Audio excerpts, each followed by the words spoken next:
Hello, everyone, and welcome back to the Toffee Blues YouTube channel, your source for all things Everton. My name is Cal, and I'm delighted to say I'm joined by Callum Brannan, and we're going to be previewing some of those big game, Everton versus Burnley at Goodison Park under the lights, which seems like it's been a very long time since we've been able to say that. It's always frustrating when you play on a Monday night, isn't it, Callum? Because you see every other team getting their results, getting their game in, and you just want us to get our 3 points and get underway. But yeah, before we delve into things, Cal, how's things going, mate? You all good? Yeah, mate. Everything's going all right. How's yourself? Yeah, all good. Just itching for kickoff, really, aren't we? So Monday night, Goodison Park. It feels like we haven't played for ages, and it feels like we haven't played at Goodison Park for what feels like even longer. So it's going to be massive getting back in front of home fans and stuff. So how are you feeling going into this game on Monday night against Burnley, Carl? A lot more confident than usual. I think we've shown under Rafa that we can play against this sort of team, not this sort of team with the way Burnley play, but a team that's a bit lower. The teams we usually lose to, Newcastle, Burnley being another one. I'm trying to think of some others, but Leeds, a team we beat. So yeah, I think it's Drew with Leeds. So I think it's a good. I'm kind of optimistic. I don't want to get too optimistic because that's when we lose. But I think especially being at Goodison, a packed Goodison, I think we're going to come away with the 3 points. Yeah, definitely. It's important not to get ahead of ourselves, as you say. We've had a positive start to the season, haven't we? I think we've done better than a lot of people might have thought going into the season. Some good performances. Some good individual performances from some of our new signings as well. So as I say, playing on a Monday, it's always a case you just want to get your game underway because it feels like you're just constantly waiting. You're seeing everyone else pick up points and you see yourself slide down the league. But then you know that what you're sort of dealing with when Monday night comes round. So 3 points would obviously be massive for us on Monday night. If I'm not mistaken, I feel like it'll take us back into the top 4 or the European places, certainly. So yeah, Burnley Monday night. It's a different sort of test, isn't it, Callum? Because obviously so far, I feel like the games that we've had Southampton at home, Leeds away, Brighton away. Obviously we had Huddersfield in the cup as well. But if we're talking just Premier League, we've been playing sides which have not been afraid to attack, not sides which haven't been afraid to play football and come at us. But of course, with all due respect, we know what we're sort of going to get with Burnley, don't we? It's going to be 4-4-2, solid, the low block. So how are Everton going to go about getting 3 points on Monday night? Where do you think this game's going to be won? Yeah, I think it's just about hard work, really. I think if we're going to win anything against Burnley, I think we need to win our attacking battles, really. I think because you won't get many solid chances, really, against Burnley. So I think we've got to take everything that we're given. I think Calvert-Lewin, if he plays, needs to really have a performance. Richarlison will be playing, really needs to have a strong performance. Demarai Gray can hopefully keep up everything. We might see Rondon. But yeah, I think the most important part is going to be in that final third of the pitch, making sure we finish our chances when we're giving them. Because we saw last time against Burnley that they punished us when we weren't taking our chances. Yeah, you made some really good points there, Carl. It's really important that, come Tuesday morning or in the week that we aren't ruining our chances that we've missed. It's important that Calvert-Lewin's on the ball. There was a lot of talk maybe he'd be a doubt for this game because of he was absent from the England camp, or it seems that he looks like he's going to be in the squad.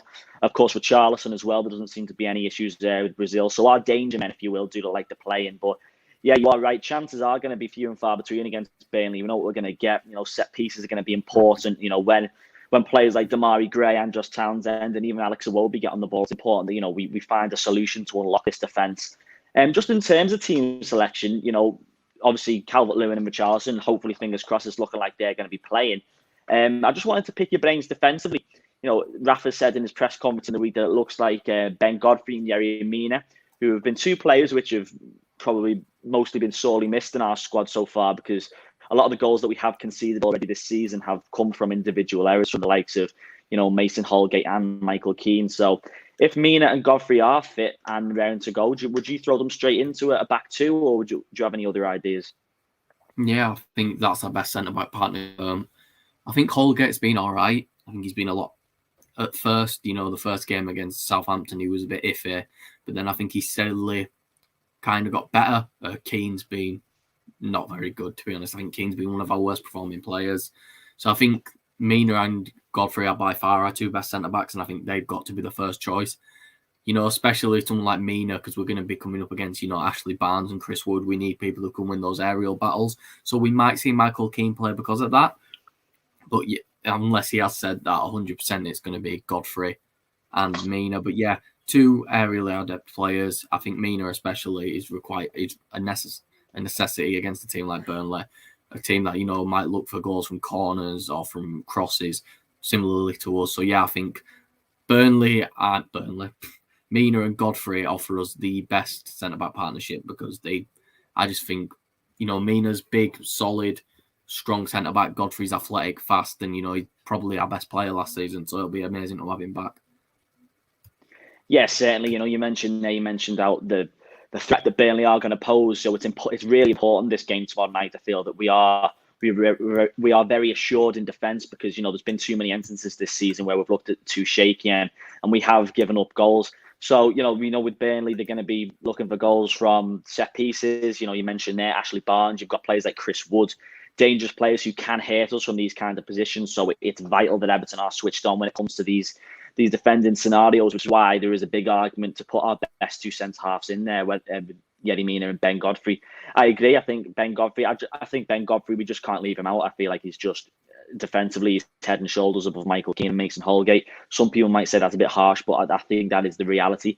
Yerry Mina as well, he's a fine centre-half, but the concern with him is always the injuries, whether Rafa wants to throw him straight in and risk getting further injuries. That remains to be seen. But yeah, it just highlights the importance of having a good, solid centre-back pairing. And I think not just for this game, I think a centre-back pair in which we can settle on and move forward and what's going to benefit us the most, because I don't think Mason Holgate and Michael Keane are those two moving forward. So it'll be interesting to see how he sets up defensively in the face of what Burnley are going to pose attack-wise.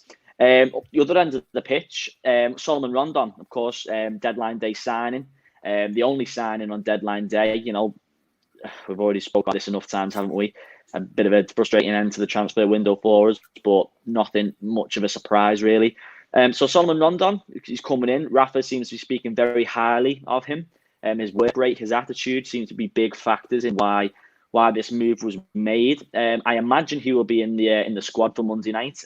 Be interesting to see if he gets any game time, and I think we probably will end up seeing Solomon Rondon at some point. So just quickly, Cal, what are your thoughts on the sound of Rondon? What's he going to bring to this Everton squad? But on particularly on Monday night, if we get to the final 20, 15 minutes of the game and we need a goal, is he a feasible option that we can look to maybe get that killer goal? Yeah, I think he is. I think he's a real, a target man. Someone to get the ball to, someone who's, his main objective is going to be scoring goals. He can help with the hold-up play, but I don't think that's why we brought him in. I think it's a smart signing because in the end, maybe if this was a season where we had money to spend, I'd say, it's not a good signing. We should be looking for better. But in the situation we're in right now, I think it's a good signing. It's free. It's definitely cheap wages, and he is coming in to be a rotational player. I could see him getting 25, 30 minutes against Burnley. You don't know, because if Calvert-Lewin is injured, I don't think we want to risk giving him the full 90 if he does play. Give him 50, 60 minutes and then give Rondon his debut at Goodison Park. So yeah, I think I don't have massive expectations for Rondon, but I do think he's going to contribute when necessary, and I think we're going to look at it as a good signing at the end of the season. Well, that's it, isn't it? At the end of the day, it's a low-risk signing. We've signed him for nothing. He knows that he's not going to be the number one striker in the team. Evertonians know, and Rafa Benitez knows. And, I think the same sort of goes with Andros Townsend as well. We're signing these sort of players. The approach has very much been, it's playing for all to see. We're signing players, who are going to cost us very little. But I think the most important thing, which is different, the players that at the end of the day want to play football and want to play for Everton Football Club. And I don't think Solomon Rondon's any different. We've seen in Andros Townsend, he's been given his chance and he's taken it with both hands. And you can see in the interviews that he does, and even the performances that he puts in on the pitch, you can tell that he wants to be there. He wants to be a part of this setup, and he's loving every moment of being at Everton. I think if you said to Andros Townsend this time 12 months ago that he would be playing and getting quite regular first team football, what it's been so far at a club like Everton, I don't think he would have thought that was a possibility for him. So for him to be in a position where he can play for us, it seems like he's almost paying the club back with his performances. And, hopefully that's going to be the same sort of scenario for Solomon Rondon. At the end of the day, he's a player. He's played in the Premier League. We've seen him play for West Brom. We've seen him play for Newcastle. And maybe, he went to China, and at 31 years of age, he probably thought that his time in the Premier League probably came to an end. So he's got a point to prove. He's hungry, and he's going to want to do a job for us. And, I'm confident he will do that. And it'll be great to see him on Monday night should he get some game time. And as well, it's a great option as well, isn't it? We talk about signings we've made in the past. You look at Cenk Tosun, 28 million. Sandro Ramirez, I go as far back as that. These strikers that were brought in for quite high wages, high transfer fees, which have given us very little in return. So it's going to be interesting to see the other end of the spectrum with that, with Solomon Rondon, see what he's going to bring. So yeah, we'll have to keep an eye on that one. Going into the game, of course, Rafa Benitez has given the press conference, and the elephant in the room is always going to be asked about the James situation. Just seems something that we're never sort of not speaking about. So in terms of James Rodriguez, are we gonna see him Monday night? Is he gonna be on the bench, or do you think maybe it'll be another week or two? Do you think Rafa's probably accepted that he's going to be in his plans now? What do you think is going to come for James, Cal? Because there's been a lot of talk about him. Do you think we can see him Monday night in the bench? Will we see him again in the next few weeks? What do you think the lay of the land is as far as Rodriguez is concerned? I mean, I think he has to play. I mean, if he's not going to leave, he has to play. He's our best playmaker. He's our best creator in the squad. I think it's, just sitting him on the bench out of spite. It's not going to get people on side with him, even if we're getting results. I think Rafa has to suck it up and play him, because I think we've got enough hard workers around him to the point where his lack of pace isn't going to really catch us. We've got Gray next to him. We'll have Alan and Doucouré behind him. We'll have Richarlison next to him, Calvert-Lewin next to him, all really hard-working players. And there's no saying that James can't be a hard-working player. I just think he has that lack of pace, which suits maybe him being played in a 10 and then being able to release players like Gray and Richarlison. I think he's a really useful asset to us. I mean, look at the assist he got for the goal against Liverpool. Picking apart and to 1 for all, that's something he can offer. And against a team like Burnley, who are going to sit back, something like that is, going to be a big plus for us. So I don't think he's going to play on Monday, but I could very much see him off the bench, and then maybe he starts against Villa, a Villa team that, we saw Kovacic for Chelsea the other day really show what happens when you've got a good playmaker against that Villa defence. So, I really think we will see James off the bench on Monday, but then I think he might start against Villa. I don't really know. I see him coming off the bench and then maybe starting if he puts a good performance against Burnley off the bench. Yeah, definitely. I mean, this is it, isn't it? You mentioned this just at the start there about James Rodriguez. At the end of the day, he is still here. And with having a player like James Rodriguez, I think it'd be criminal not to use him, wouldn't it? We know his talent, his quality there for all to see. There's an argument that he is technically probably the best player in the squad. But it's all a case of what James wants to do, I think, as well. I think, is James prepared to put the work in? It seems like no matter what Ancelotti thought of James Rodriguez very much was always going to be in his side. And it seems that it's a very different approach this time around. Rafa, he doesn't believe in egos. It doesn't seem like he gives any particular player star treatment. If you work hard, you get in the team. I think a prime example of that is Alex Iwobi, his turnaround. Many people had him wrote off, and he's obviously put the work in on the training ground. And the same goes for players like Townsend. And Rodriguez just has to stand up and be counted. I'm sure I speak for a lot of Evertonians when we say we really do want to see him do well for us. And, we haven't seen him yet in the ground, of course, either. So it's going to be great to see Rodriguez if he can sort of revive his Everton career, albeit maybe he's not going to be with us for too much longer in the long term. But if James does want to put the work in, then there's no reason why he can't be a part of this squad. And I think that's the point that Rafa's made in his press conferences. He says, if James is here, there's no doubt about his quality. And if he wants to put in the same work as every other member of the squad, then there is a place for him. And I think, we can all agree that we want to see James do well for Everton. As I said before, there's no question in his quality. But, his commitment, the commitment to the cause and the commitment to the team, and whether you want to work hard and train well, in Rafa's managerial approach, this seems to be more of a priority. Whereas under Ancelotti, perhaps it was more like his name's James Rodriguez. He sells shirts, and he's going to be getting some sort of special treatment in a way, and that's just not the case at all. And of course, we are live on YouTube as well, so be sure to drop us a thumbs up if you are watching and get involved with the comments. Getting into some of the comments now. Ermin Koeman says, agreed. Walcott needed to pass more and cross more. I think that's just in relation to Semi Charmed Life 311, who made the point about Townsend end product is a million times better than Walcott's. Yep, I'd go with that. Also, he says James is in the team and needs to play if he's fit and puts in the work. Yeah, absolutely, mate. We've just made that point there. It's all about what James wants to do. If he wants to train well, then of course there's a place for him. Lava Vid says James reminds me of Sheedy. You don't see him much sometimes, but then produces magic. Fernando Gaitan says he should be at the bench tomorrow because the fans are going to be asking for him. Yeah, Fernando, I think that's a great point you've just made there, isn't it?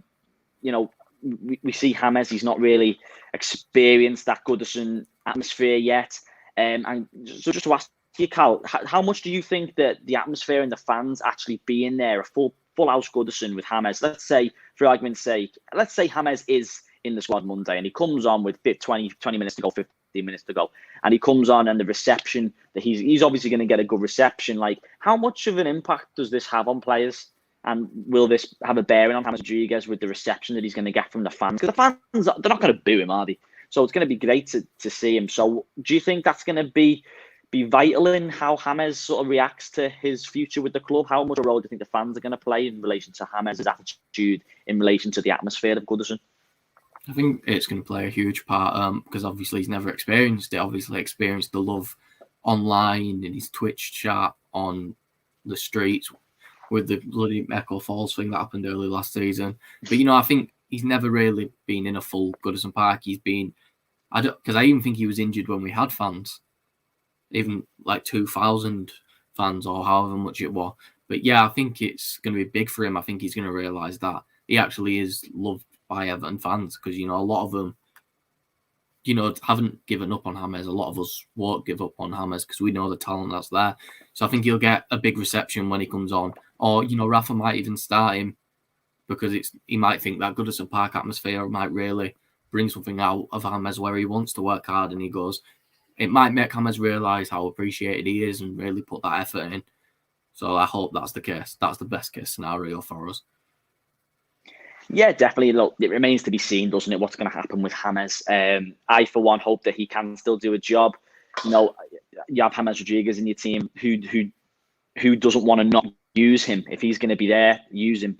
But as long as he is prepared, the flip side of that is as long as he's prepared to put the work in and show the same commitment and commitment to the cause that the other players have showed. So, yeah, I hope he does. But like I say, it's in James' hands now, isn't it, really? Just some other team news. It looks like Seamus Coleman's going to be fit for this game, which is it's a plus point because if we didn't have Coleman, we could be in a very sticky situation given our right back issues. It doesn't seem that the injury is as bad as first feared, but Cal, it's difficult to ignore the fact that this could be something which could come back to bite us in this season. We all know that we failed to get some further covering or long-term replacement for Coleman, and we had a bit of a scare over the international break that Coleman he is going to pick up knocks. So is that something that we've just got to ride our luck with until we can find a replacement for Coleman? It's good that it's not that much of a serious injury, but is this going to be something that we're just going to have to get used to facing? Yeah, we're going to have to deal with it. It might be a situation where we have to just limit Coleman's minutes, give him 60, 70 minutes, and then put Kenny on. But the thing that worries me is, new signings like Cornet, they've got McNeil, who would probably, eat Kenny alive. But I think we've got to deal with it. Unless one of the young lads from the academy, John's a right back, he impresses. That's something I don't really know. I hope he's fine until January. And I have, maybe this was just, what was it? Was it something to do with his thigh or something? Yeah. Something like that. Or it was an injury where you just read the word thigh and you instantly think the worst. But it might just been a bruise or something, and then hopefully that means he can just, get it done and then bring on 15, 20 minutes just to not take any risk injuring him or bring Holgate on at right back. I just think we have to be careful until January, until we can actually bring someone in, hopefully. Yeah, this is the frustration, isn't it? We know the fans have had their dismay, if you like, but I think frustration is certainly the word to use, that Everton's failure to bring in a right back. I don't doubt that they were looking at these options. At least I hope they were anyway. There's all the talks around Dumfries, Aarons, and etc. And nothing ever came to fruition. Nothing ever got over the line. But it's just worrying that this is such a, when we come up against players like you just mentioned there, like McNeil, and we do have players like Kenny filling that void, you do wonder that it's going to leave us very vulnerable in that position, because I don't think John Joe Kenny is good enough to be a starting right back in the Premier League. I think Mason Holgate, we've seen he can play there, but again, Holgate this season and last season especially, he's been very hot and cold. So Coleman's our only real option, isn't he? So the failure to get in a right back just adds to those issues. A player which you mentioned there, Dwight McNeil, a player who we were linked with in the transfer market. Rafa was actually quite vocal about McNeil in his press conference. He praised his ability as a player, and there's a lot of talk that's not going away that potentially we could be going back in for McNeil in January.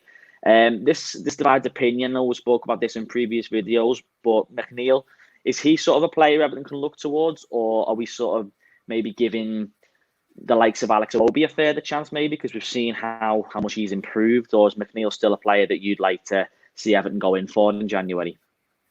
I mean, it depends what happens up to January, really. If, let's say, for example, if Alex Iwobi keeps this consistency up all the way until January, but then the problem is he's probably going to go play for Nigeria for the Africa Cup of Nations. So if we can get McNeil in for I'd like it.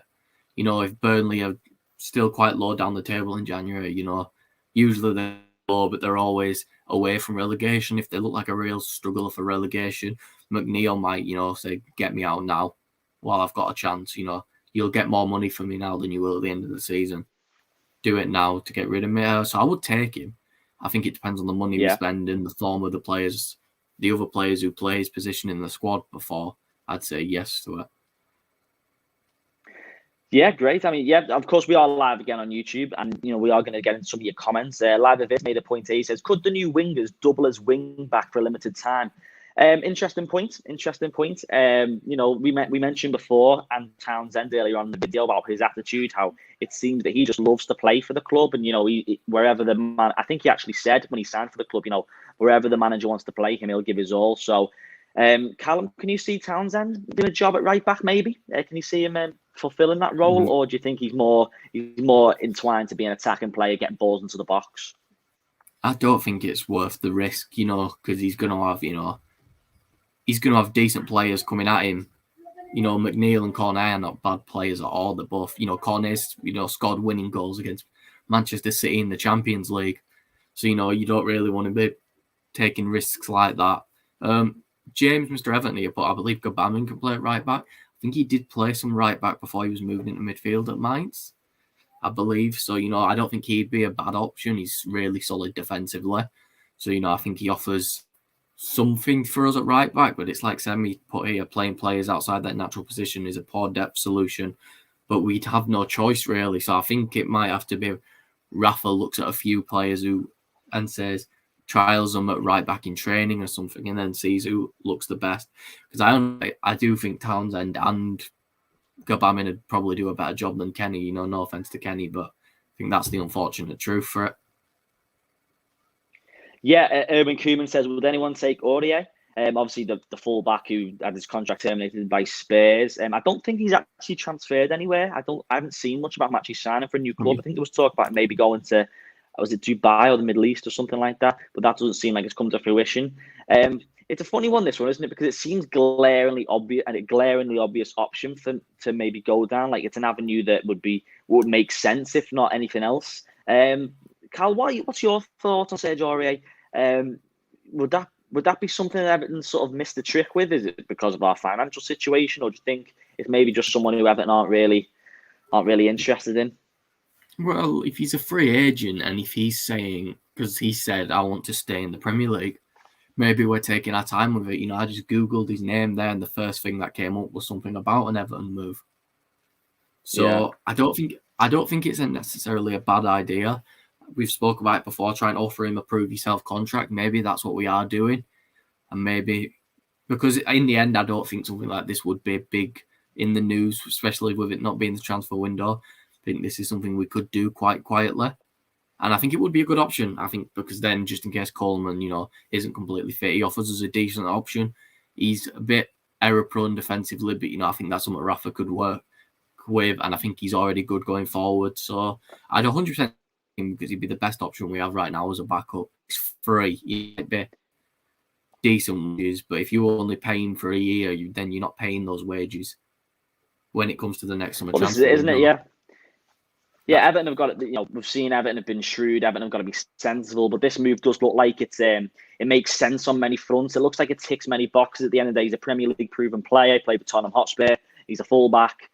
He's not going to cost a transfer fee. So it seems to tick a lot of Everton's boxes. But like you rightly just said, Callum, it could be a case of Everton just taking the time with this one. Of course, we don't even know they're interested in him, but it would make sense from a fan point of view, definitely. But Everton perhaps are taking the time on this one.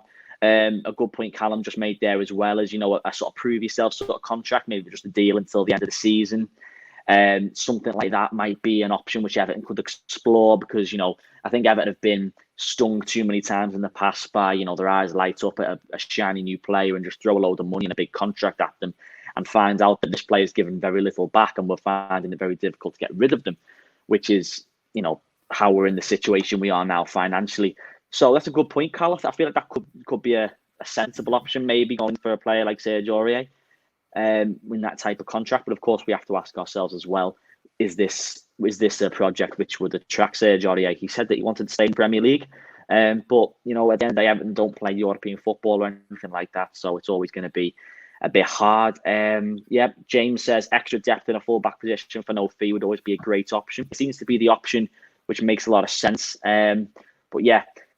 Like we just touched on before, we nearly got stung with this right back situation because there was a lot of the jury was out as to whether how serious James Coleman's injury was. Thankfully, we've got out of this injury break unscathed a little bit, and it seems the injury wasn't too bad. But it just goes to show how much of a problem this could be if this right back issue isn't addressed.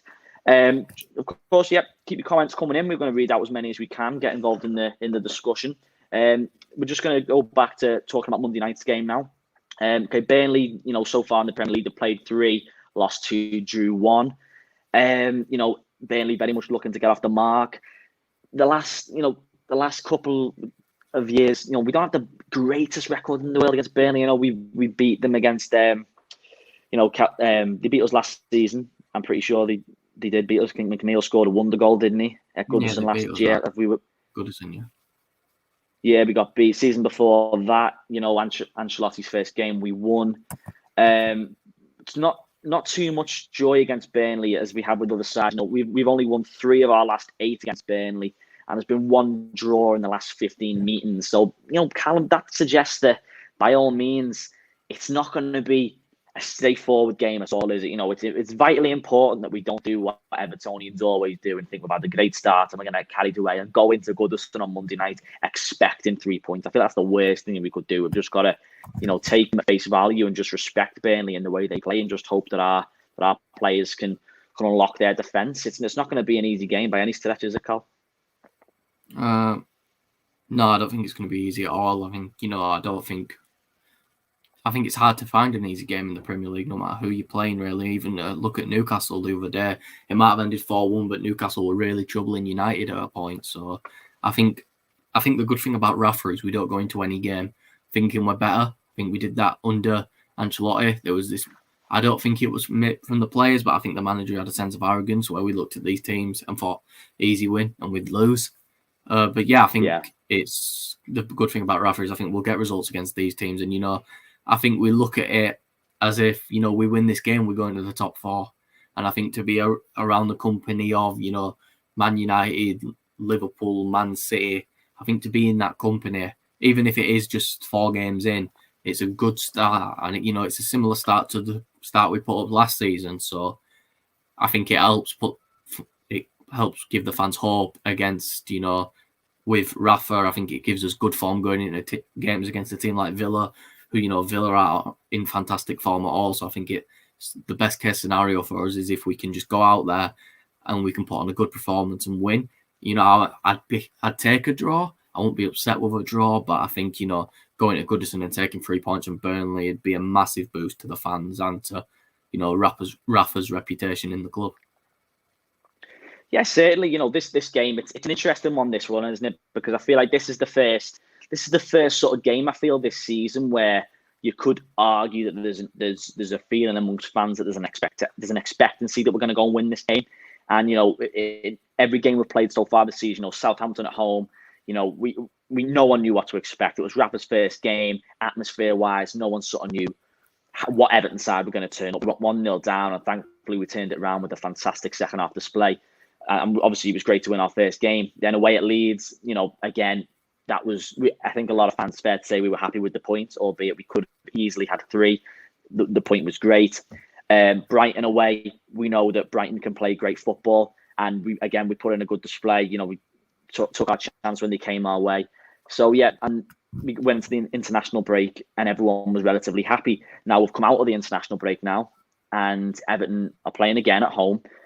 But this time, we've had an encouraging start, so it's going to be interesting to see how Everton sort of perform with an air of expectation on them. And like Cal just rightly mentioned, then Rafa, the approach that Rafa Benitez has taken with Everton so far, he's completely ditched this whole, this preempted arrogance, if you like, against these sides, because we've got to take these teams at face value and just beat what's put in front of us. So it's going to be interesting to see how Everton respond to this. Burnley probably going to play 4-4-2. We know what we're going to get. We're going to get the low block. So it's a different sort of test for Everton Monday night, isn't it? So how we respond to this, it's going to be interesting to see. Of course, we've got fans back in the ground under floodlights at Goodison for God knows how long. So it'll be interesting to see. Of course, if you are watching, do give us a like, get those numbers up. James asked, what's your guys' opinion on the Maitland-Niles situation? You think he will go back in for him? I'll let you take that one away, Cal. What's your thought on the Ainsley Maitland-Niles sort of thing that unravelled on deadline day? I think it's a ship gone by now. He played in midfield for Arsenal. He put up a good game. I think he was very good again. It wasn't Norwich, but I think he was very good.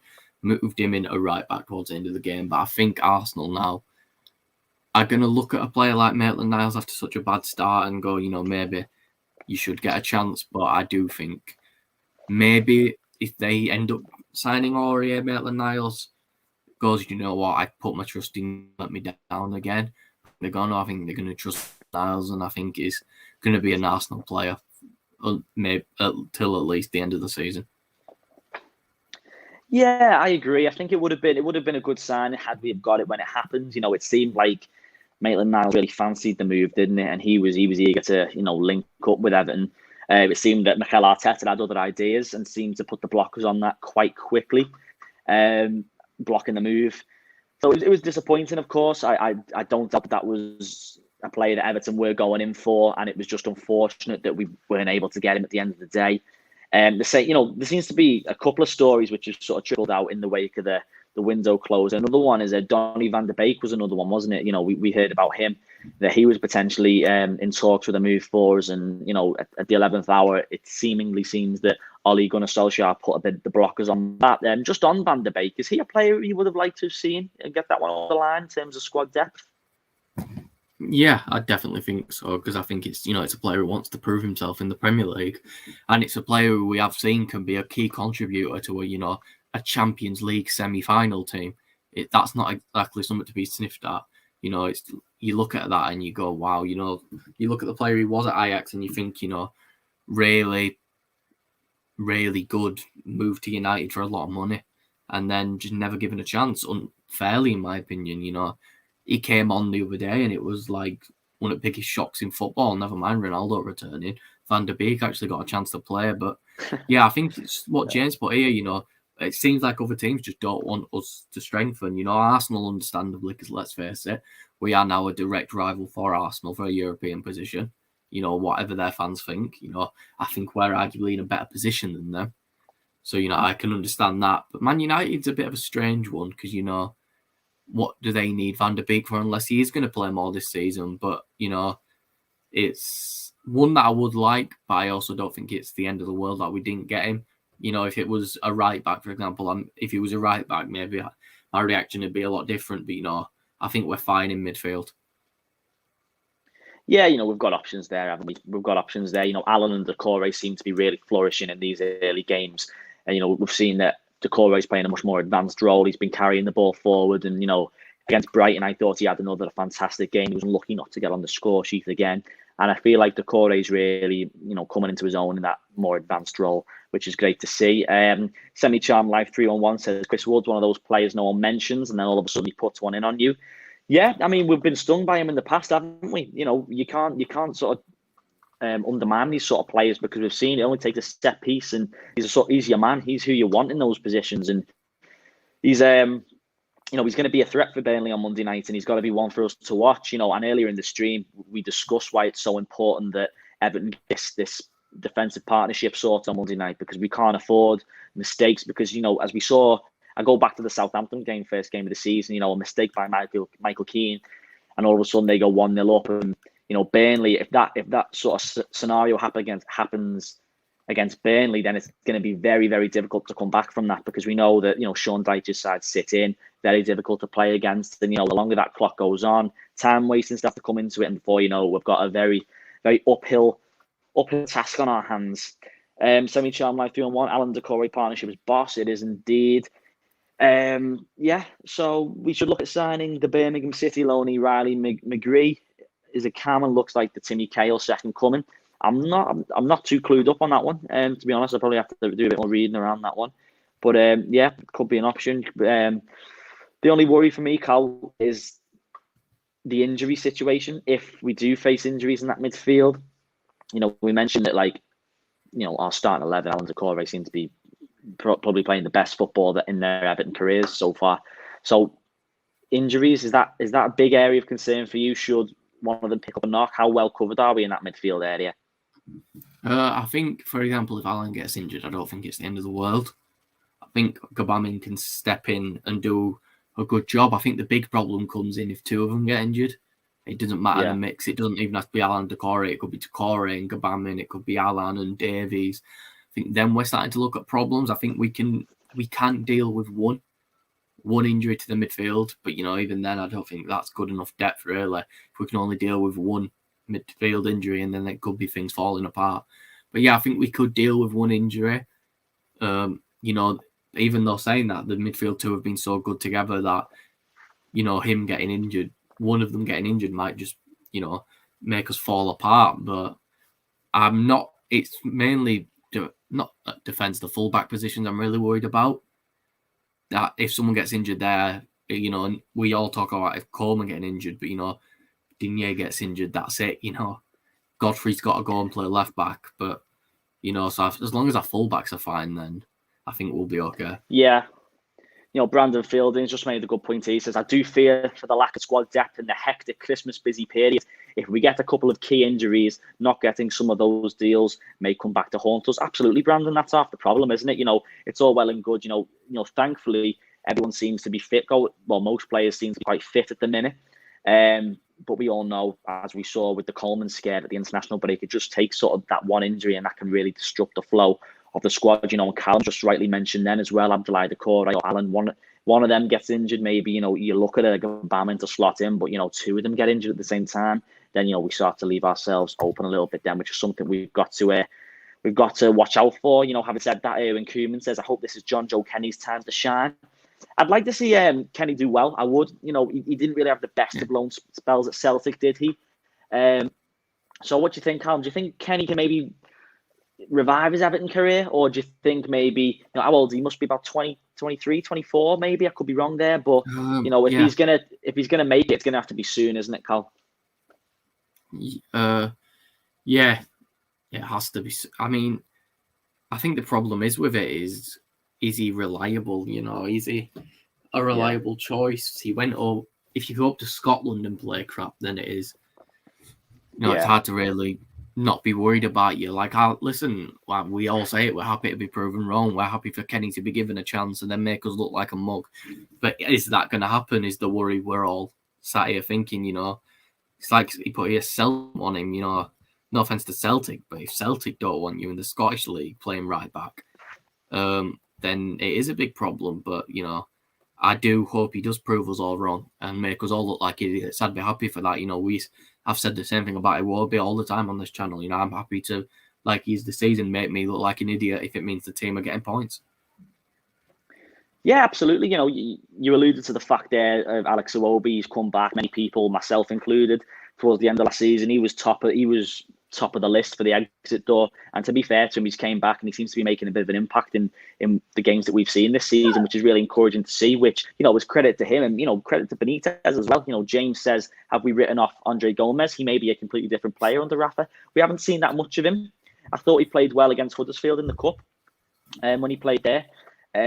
Again, like Callum just said then, you know, we like to be proved wrong as Evertonians, don't we? If a player can come back from a tough spell, then, you know, it's just going to benefit everyone, isn't it? You know, Mason Holgate spoke in the last couple of weeks as well, how he acknowledges that he wasn't at his best last season.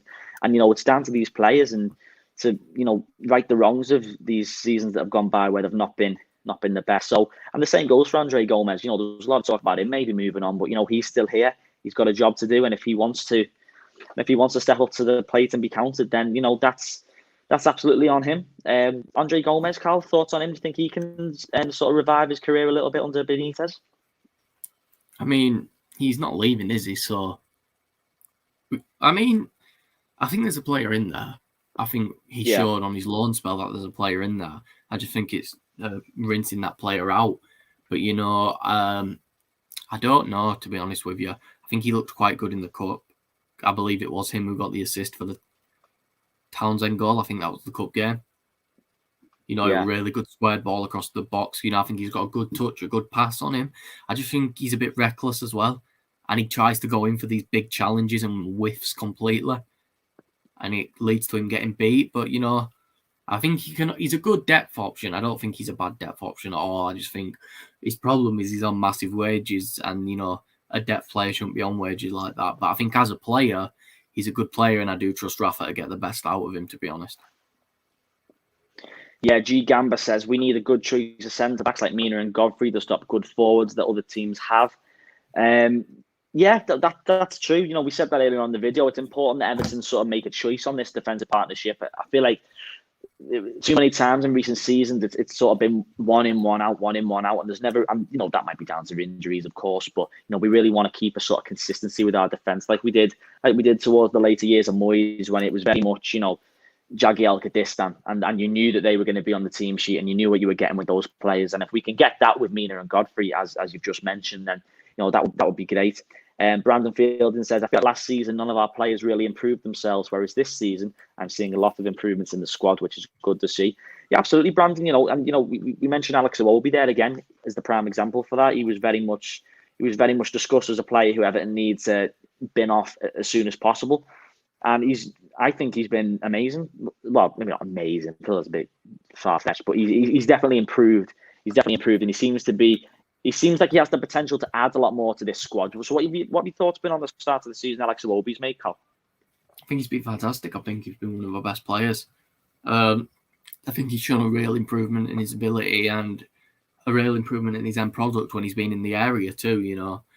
I don't think he's massively improved on his end product the way it looks like he has. To be honest, I think it's just he's in good form and he's confident.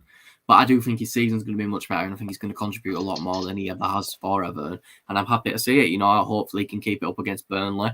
I think a team like Burnley are a team where you can see the best out of Alex Iwobi, so I think he's going to put in another solid performance. And then I'm not going to say there's going to be a dip because I don't want to jinx it. And I do think, you know, with this confidence that he's showing, he can be a real asset to us. So, yeah, I think he's going to have another good game.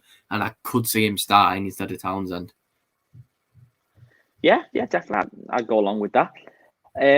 So what's this down to, do you reckon? You know, we've seen quite a few players who seem to make a bit more of an improvement this year. You know, there's Alex Iwobi's the main one, of course. You know, we want to see Richarlison coming in with more goals this year. You know, obviously the defence needs to improve. Michael Keane, Mason Holgate. So do you think we've seen if the Alex Iwobi model's something to go off, and you know, hopefully fingers crossed this can rub off on players like Andre Gomez as well. Is this just credit to Rafa and this new sort of confidence he's installed into the players? Because you know, he's doing a lot more ball work with the players. We know that much. You know, he seems to be more hands-on than Ancelotti ever was. So do you think this is a lot of credit has to go towards Benitez in early few months of the season, how, even going back to pre-season, do you feel like he deserves a lot of credit for the way he's handled a lot of these players who, potentially were fringe players and towards the end of last season? Yeah, 100%. I think as well, a lot of people might say this is spite. I think Carlo Ancelotti was one of the problems. I think, we didn't realise it until he left, which now it makes us look even more salty because we're realising the problems after he's gone. And it sounds like we're just trying to spite him, but, he were meant to be this defensive coach. We couldn't defend under him. There were this arrogance against the smaller teams. There seemed to be no improvement out of anyone except Calvert-Lewin. I think Calvert-Lewin was the only player who showed some improvement, maybe Pickford. But I don't think that had anything to do with Ancelotti. So yeah, I think it's a mixture of both. I think this is a job that suits Rafa. Rafa's a manager who gets the best out of his players. More tactical than man manager. I think Carlo's more of a man manager. And I don't think you really need to be a good man manager at a team like Everton. There's not many, people complain, but I don't think there's a lot of big personalities at this club, unlike what people might say. I don't think there's, compared to, for example, a Real Madrid, Milan, I think we need someone who can, instead of managing particular players, can manage an entire squad. Something I just think Carlo Ancelotti couldn't do. So I think it's a blend of this job being suited for Rafa and the job not really being suited for Carlo, and the wear of Carlo Ancelotti, the name value of Carlo Ancelotti wearing off a third of the way through the Premier League season, and then we just fell to pieces. Yeah, and it felt like all the summer, all we ever did was make videos and talk about the managers and Rafa Benitez and whatever else. But, I don't want to get carried away. I'm sure you don't want to get carried away. We're not getting carried away when we say this. But what's the assessment? I know at the end there were 3 games in. It's nothing. It's absolutely nothing. And, we've still got, Tuesday morning, we might be saying different, after what happens against Burnley. But what's been your assessment of Benitez's his debut, if you like, his introduction to competitive games for Everton? What have you made of it? Impressed? Because I think I've certainly been impressed. I mean, it's basically the best start he could have, isn't it?